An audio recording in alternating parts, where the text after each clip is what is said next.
घने जंगल के बीच एक विशाल वृक्ष खड़ा था, जिसकी शाखाएं आकाश को छूने की कोशिश कर रही थी।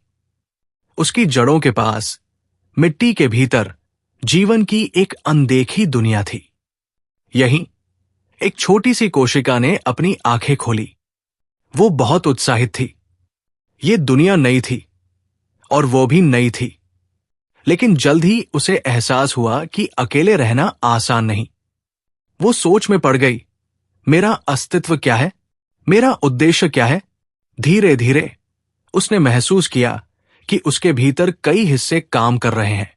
उसकी झिल्ली बाहरी दुनिया से उसकी रक्षा कर रही थी, तो वही उसके भीतर माइटोकॉन्ड्रिया उसे ऊर्जा दे रहे थे। नाभिक जैसे उसके दिमाग की तरह था, जो हर काम का निर्देशन कर रहा था। वो समझने लगी कि उसके अंदर की हर छोटी चीज किसी बड़े उद्देश्य के लिए थी। वो अकेली नहीं थी। उसके जैसे लाखों कोशिकाएं एक साथ मिलकर उस विशाल वृक्ष का निर्माण कर रही थी। कुछ पत्तियों में थी, कुछ जड़ों में, कुछ शाखाओं में, और सभी एक साथ मिलकर जीवन को बनाए रख रही थी।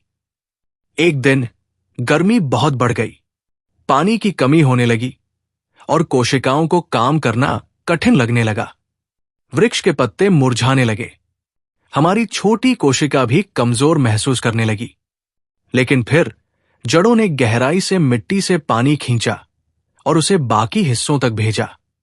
कोशिकाएं फिर से ऊर्जा से भर गई और वृक्ष फिर से हरा भरा हो गया।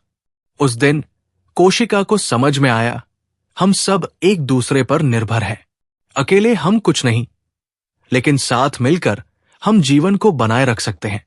कोशिका ने जो सीखा, वही हम इंसानों के लिए भी सच है। हमारी दुनिया में हर छोटा बड़ा व्यक्ति, हर समाज का हिस्सा एक कोशिका की तरह है।